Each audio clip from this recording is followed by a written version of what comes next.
मैं लड़का बनकर मेट्रो स्टेशन पे काम करती थी और रात होती तो एक कमरे में सो जाती।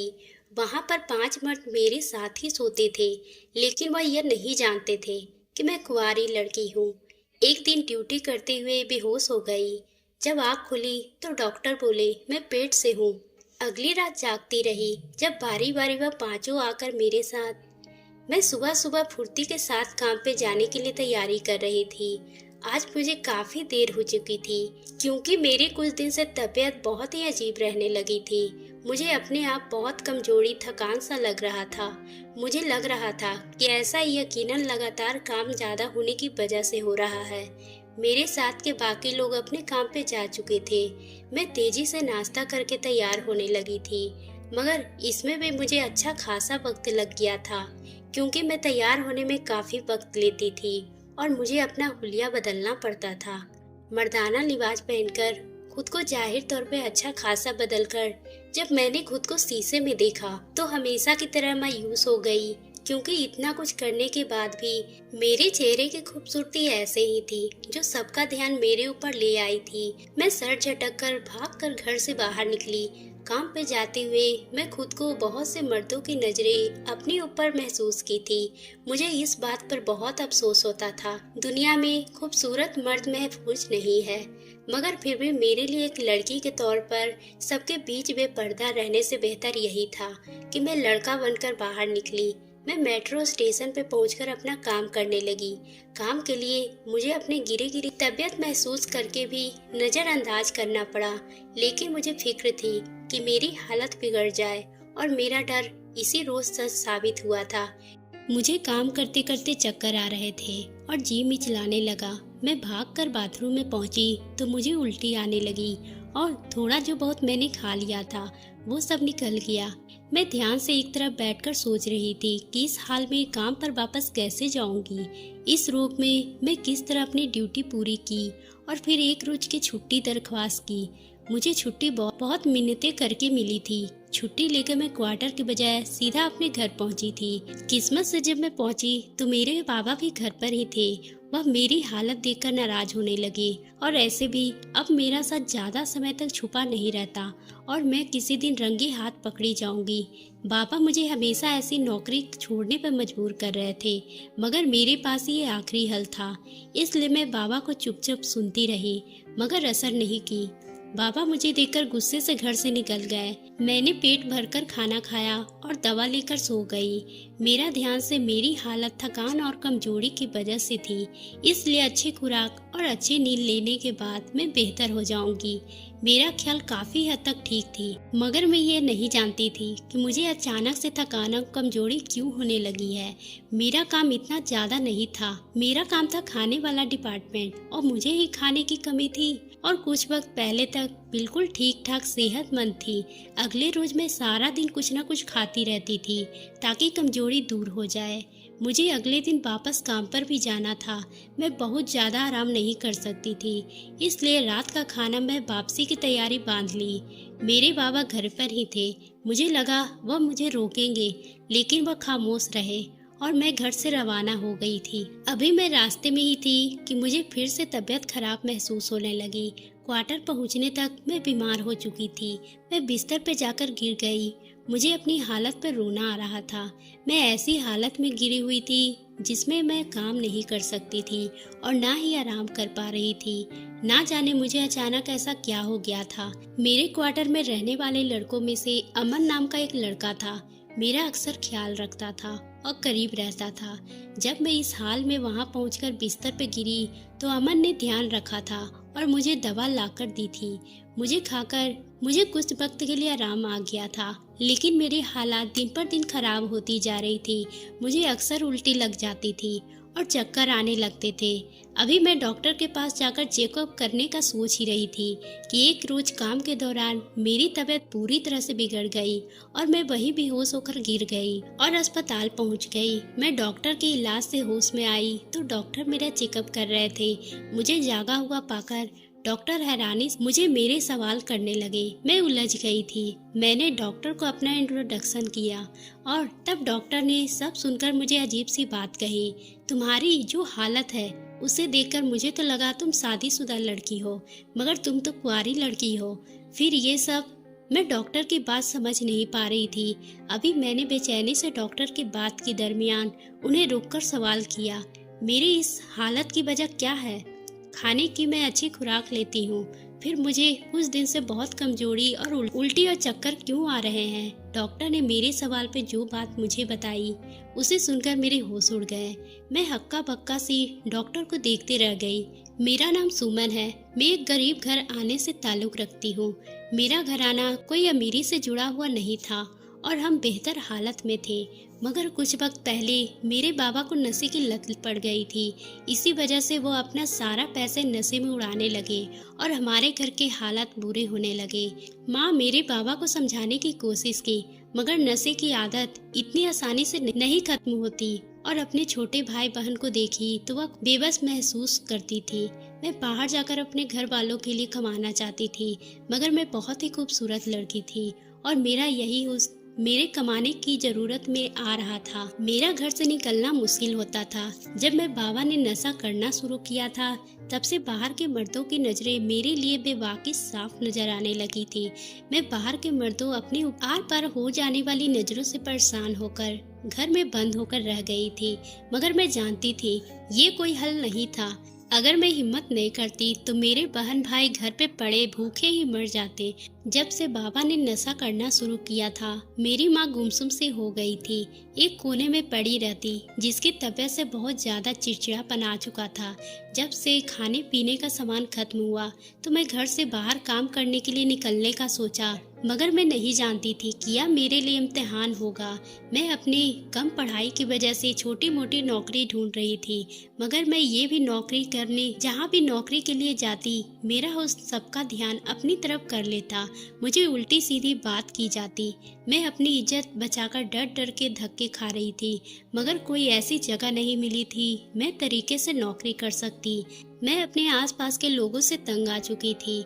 मेरा दिल चाहने लगा था कि आज से अपना ये हुस्न का दाग कर लो, मगर मुझ में हिम्मत नहीं होती थी। मैं अपने खानदान के बारे में सोचा तो मेरे सिर्फ एक पड़ोसी ताऊ थे, जो हमारे मुकाबले बहुत अच्छा खाते पीते थे और उनके जवान बेटी भी थी अच्छी नौकरी पर। मैंने ताऊ के घर जाकर उन्हें अपने हालात बताए तो उन्होंने हमदर्दी और तरस से मुझे चंद नोट पकड़ा दिए। मेरे लिए इतना ही बहुत था। मैंने खाने का सामान लिया और घर ले आई, मगर कुछ दिन बाद एक रोज अचानक वह अपने बेटे के साथ आ धमके और बात उन्होंने मेरे माँ बाप से कही।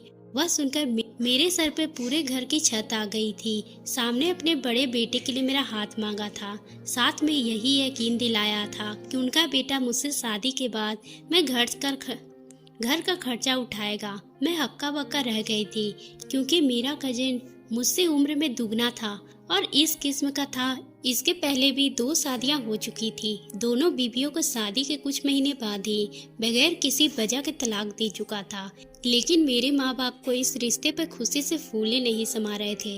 मेरे ताऊ गए तो मेरे माँ बाप मुझे खुशनसीबी कहने लगे, जिसकी वजह से उसके घर में पैसे आने वाले थे, मगर मैं उनकी खुशी के परवाह किए बगैर साफ इनकार कर दी।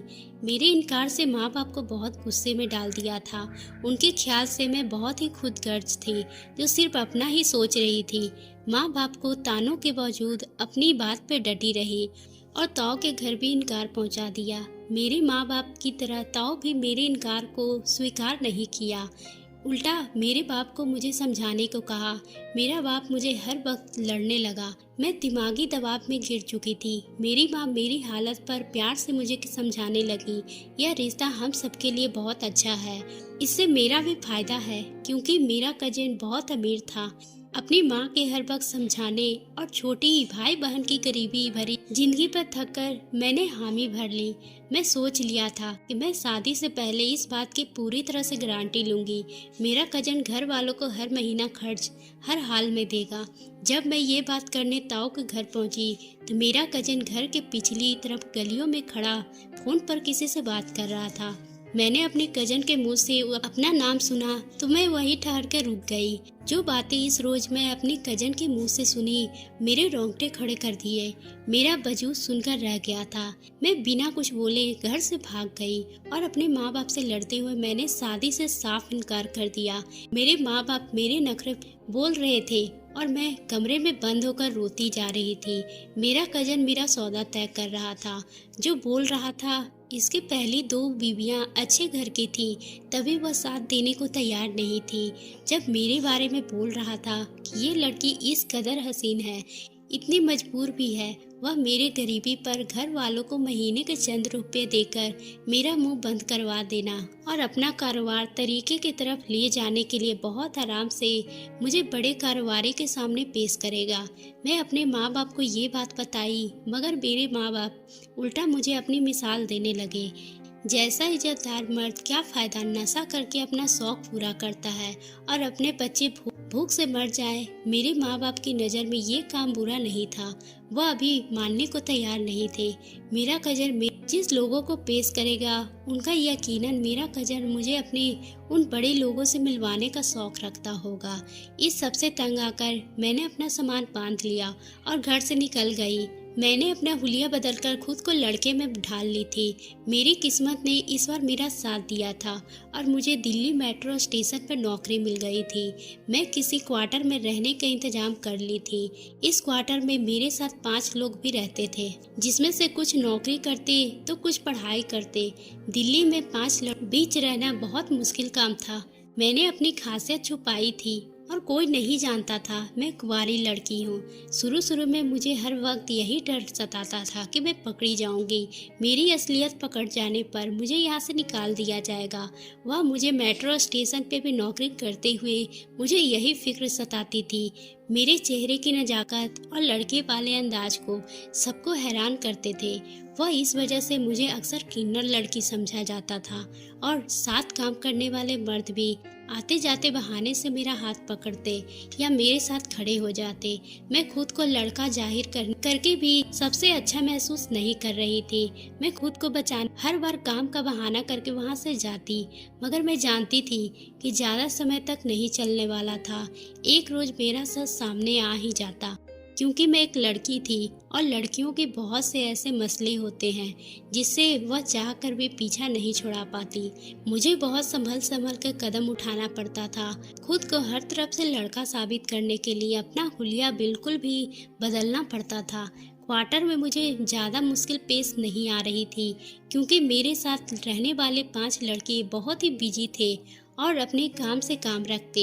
सुबह नाश्ते किए बगैर निकल जाते थे और रात को खा पी कर लौटते थे और आते ही सो जाते थे। उनमें से सिर्फ एक लड़का था जो पहले से मेरे साथ बहुत दोस्ताना रवैया रखे हुए था। अमन यूनिवर्सिटी में पढ़ता था और इसका ताल्लुक कानपुर शहर से था। वह अच्छे खाते पीते घर का लड़का था। उसके 3 बड़ी बहनें थी जो शादीशुदा थी और एक लौता भाई था। उसके खाने पीने और पहनने ओढ़ने को देखकर मुझे हैरत होती थी, क्योंकि वह किसी अच्छे हॉस्टल में रह सकता था, मगर उसके इतने लोगों के साथ एक क्वार्टर में रहने क्या सोचा था। इसका कहना था कि वह आज़ाद रहना पसंद करता है। मैं कोशिश करती थी कि जब वह सो जाए तब आऊं और उसके जागने से पहले निकल जाऊं। मैं अपनी कोशिश से काफ़ी हद तक कामयाब रहती थी, मगर मुझे कभी कभी देर हो जाती थी। लेकिन मैं यकीन से थी, क्योंकि मुझे वहाँ रात गुजारकर कोई मसला नहीं होता था, मगर काम पर आकर मैं उन सभी मसलों से फिर गई होती थी। मेरे घर वाले बहुत नाराज थे और घर से निकलने समय वो मेरे साथ ही मुझे पूरे खानदान के सामने बुरा भला कहकर हमेशा के लिए मुझसे रिश्ता खत्म कर लिया था। मोहल्ले भर में यही मशहूर हो चुकी थी कि मैं किसी आशिक के साथ भाग चुकी हूँ। मुझे किसी परवाह नहीं थी, क्योंकि मुश्किल वक्त में उनमें से किसी ने हमारा साथ नहीं दिया था और मैं उन सब की वजह से आज ऐसे हालात का सामना कर रही थी जिनमें मेरा हर लम्हा हमारा दर्द से गुजर रहा था। मेरा बाप मुझे बुरा भला कहने लगा। मैं अपनी कमाई के पैसे अपने परिवार को दे आई। मेरे बाबा मुझसे सवाल करने लगे, वह पैसे कहाँ से और कैसे कमाती हूँ। मैं झूठ का सहारा ली और घर वालों से कहा कि मैं कंपनी में नौकरी कर रही हूँ। मेरी माँ ने मेरा यकीन कर लिया, मगर मेरे बाबा मुझ पर शक करते रहे। और सब काम छोड़कर ताऊ से जाकर माफ़ी मांगने पर जोर देने लगे। मेरे बाबा भी यही चाहते थे कि मैं अपने कजन से शादी कर लूं। शायद मेरे ताऊ ने मेरे बाबा को पट्टी पढ़ा दी थी, जिसकी वजह से वह बेटी की मुश्किल भी समझने को तैयार न थे। मैंने खामोशी से घर में खाने पीने का सामान बराबर किया और छोटी बहन भाइयों को पैसे देकर वापस लौट गई। इसी तरह हर महीने खामोशी से जाती और घर वालों को उनकी ज़रूरत का सामान देकर आती। इन सब से मेरी माँ की नाराज़गी आहिस्ता आहिस्ता दूर होने लगी और अब मेरे घर जाने पर मेरे लिए अच्छे अच्छे खाने बनाकर मेरा इंतज़ार करती थी और अपने इलाके से मेरे लिए दूध की बोतल खरीदकर मुझे हर बार साथ देती थी, ताकि मैं अपना और अपनी खुराक का भी ख्याल रखूं। मुझे लगता था कि कम से कम घर में अब कोई मसला बाकी नहीं रहा और सब खुश रहने लगे। मगर मेरी यह सोच जल्द खत्म होने वाली थी जब एक बार हमेशा की तरह वेतन लेकर घर पहुंची। घर के अंदर जो देखा मेरे होश उड़ गए। मेरे पापा ने घर में बहुत शोर मचाया हुआ था, हर चीज़ उठा उठा कर फेंक दी थी। सब कोई चुप रहे थे। मैं सामने गई तो मुझे देखते ही मुझे सुनाने लगे और मेरी माँ मुझे बचाने की कोशिश कर रही थी। मैं घबरा गई। यह ना जाने बाबा को क्या हो गया है। जब मैं अपने गुस्से भरे जवाब से मुझे गुमसुम कर दिया था, क्योंकि मेरे बाबा को पता चल गया था मैं लड़का बनकर मेट्रो स्टेशन पर नौकरी कर रही हूँ। मैं हैरान थी मेरे बाबा को ये बात किसने बताई थी, क्योंकि बाबा का कभी दिल्ली जाना नहीं हुआ था। मेरे बाबा ने फिर से मुझ पर दबाव डालना शुरू कर दिया। मैं मेट्रो स्टेशन की नौकरी छोड़कर बाबा के साथ ताऊ के घर जाऊं और उनसे माफ़ी मांग लूं। मैं अभी इस बात पे राजी नहीं थी, लेकिन बाबा मुझे डरा धमका रहे थे। वह मेट्रो स्टेशन पर जाकर मेरी सारी असलियत सबको बता देंगे। मैं जो हर बात एक रात घर पे रुकती थी, इस बार पहले रोज ही मुझे वापस आना पड़ा, क्योंकि मेरे बाबा बहुत ही चीखना चिल्लाना मुझे परेशान कर रहे थे। मेरी माँ कुछ खाना पीना बनाकर टिफिन में दिया और दूध की बोतल पकड़ा दी। मैं वापस आते हुए रास्ते में रोती रही। अब मैं जानती थी मेरी माँ मेरे बाप की हरकतों का एहसास काम करने की कोशिश करती है। मैं इतनी बेरहम दिल की हो गई थी, ये सोच लिया था दोबारा घर कभी नहीं जाऊंगी। मगर किस्मत को कुछ और ही मंजूर था। इसी बार घर लौटने पर 2-3 हफ्ते बाद मेरी तबीयत खराब होने लगी। मैं रोजाना ही थकान और कमजोरी का शिकार रहने लगी। मैं कुछ रोज से अपनी तबीयत खराब को नजरअंदाज कर रही थी, मगर मेरी हालत बहुत खराब हुई सी रहने लगी थी। मुझे घर आना पड़ा, क्योंकि तबीयत खराब होने पर मैं होश हवास से बेगानी होकर क्वार्टर में नहीं सो सकती थी। मुझे डर था मेरी लापरवाही से मेरी असलियत साथ रहने वाले लड़कों पर खुल जाती। घर आकर आराम करने से मुझे काफ़ी बेहतर महसूस हुआ था, मगर वापस लौटकर मेरी हालत पहले से ज़्यादा बिगड़ गई थी। जब मैं एक रोज़ काम पर बेहोश होकर डॉक्टर के पास पहुंची, तो मेरी हालत की जो डॉक्टर ने मुझे बताई वह मेरे लिए कयामत की तरह टूट पड़ी थी। डॉक्टर ने मुझे बताया कि मुझे कुछ ऐसे स्लो जड़ी बूटी दिए जा रहे हैं जिसकी वजह से मैं धीरे धीरे नशे की तरफ बढ़ रही थी, और अब मेरे शरीर में जड़ी बूटी के तादाद बढ़ जाने की वजह से उनके असर जाहिर होने लगे थे। डॉक्टर को लगा मैं शादीशुदा हूँ और यकीनन मेरे ससुराल वालों में से कोई मेरे साथ दुश्मनी निभा रहा है, मगर मैं कुंवारी लड़की थी और डॉक्टर के साथ साथ मुझे भी हैरत हो रही थी कि मुझे जड़ी बूटी कौन दे रहा था और क्यों दिया जा रहा था, जबकि मेरी किसी के साथ कोई दुश्मनी नहीं थी। डॉक्टर ने मुझे सावधान करने को कहा, यही समझा दिया कि अभी ये दवा इतनी नहीं फैली है मैं संभाल ना सकूं। अभी भी मेरे पास वक्त था, मगर मैं सावधानी बरतूं तो मैं बच सकती हूँ। मैं तो ये नहीं जानती थी कि मुझे क्यों दिया जा रहा है। मैं बहुत ज़्यादा परेशान हो गई। मैं कुछ दिन के लिए काम से छुट्टी ली और घर जाने के बजाय वहीं क्वार्टर में पड़ी रही। अमन नाम के लड़के ने जब मुझे मेरी तबीयत का पूछा तो मैं इतनी घबरा गई। उसे अपनी बीमारी की वजह बता दी, उसी से मदद मांगी। वह बेफिक्रमंद हो गया। उसने मुझे मशवरा दिया मैं जो खाने पीने की चीज़ खाती हूँ उन चीज़ों को लेबोरेटरी टेस्ट करवाना चाहिए, ताकि मुझे खबर हो सके मुझे किस चीज़ में दवा दिया जा रहा है। जिसके मंसूबों पर अमल करते हुए अब मैं हर चीज़ को टेस्ट करवाया तो रिपोर्ट देखकर मैं हैरान रह गई थी, क्योंकि वह दूध में शामिल था, जो हर बार मैं घर से लाती थी, मैं सदमे से टूट गई थी। मुझे यकीन नहीं आ रहा था कि मेरी माँ मुझे दवा दे रही थी। मैंने इसी रोज़ घर जाकर रोते हुए अपनी माँ से झगड़ा किया। मैं अपनी जवानी और ख्वाहिशों में दबकर उन सबके लिए कमा रही थी और कई मर्तबा मेरी इज्जत जाते जाते बची थी। ऐसे में माँ की हरकतें मुझे सदमे से पागल कर गई थी। मेरी बात सुनकर मेरी माँ हैरत से मुझे देख रही थी। मेरी माँ ने मुझे यकीन दिलाया कि उन्होंने कभी भी दूध में कुछ नहीं मिलाया था। मेरी माँ ने अपने सर की कसम खाकर रोते हुए अपनी सच्चाई बयां की, जिसे सुनकर मुझे ख्याल आ रहा था कि मेरी सीधी सादी घर में रहने वाली माँ ये दवा कहाँ से हासिल कर सकती है। मगर आखिर कौन था जो मुझे यह जड़ी बूटी दे रहा था?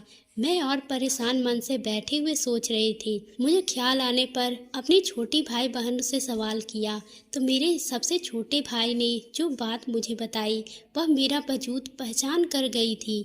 मेरे छोटे भाई ने कहा, हर बार मेरी माँ मेरे लिए दूध मंगवाती थी, मेरे बाबा कुछ मिला देते थे। मेरे भाई 2-3 बार मेरे बाबा को देखा था, मगर वह बच्चा था, उसे समझ नहीं आया था। मेरा बाबा घर आया तो मैंने उनसे दवा देने की वजह पूछी। मेरा बाबा बचने की कोशिश कर रहा था, मगर जब मैं पुलिस की धमकी दी तो वह सच उगल दिया। मेरे ताऊ के बेटे मेरे इनकार करने के बाद मेरे बाबा को भड़काने में कोई कसर नहीं छोड़ी थी। वह मुझ जैसी मजबूर लड़की गंवाना नहीं चाहता था, इसलिए मेरी नौकरी के बारे में मेरे बाबा को बताया था। और जब भी मैं तब हाथ न आई तो उसने मेरे बाप को उल्टी सीधी हरकत करके मेरे बाप को शर्म दिलाई और उसे ये दवा दिया था। मुझ जैसे बेटी पर बंदिश लगाए ये नशीली दवा से तुझे नौकरी से निकाल दिया जाता और तुम हमेशा के लिए घर आ जाती और पड़ोसी के लड़के से शादी कर लेती। मैं सब सुनकर दुखी हो गई थी।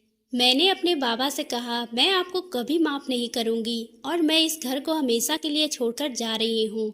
अब मैं इस घर में वापस नहीं आऊंगी, पर मैं इतनी खुदगर्ज नहीं हूँ जो इस घर की परवाह ना करूँ। इसलिए मैं अपनी कमाई हुई पैसे घर की जिम्मेदारी के लिए भेजा करूंगी।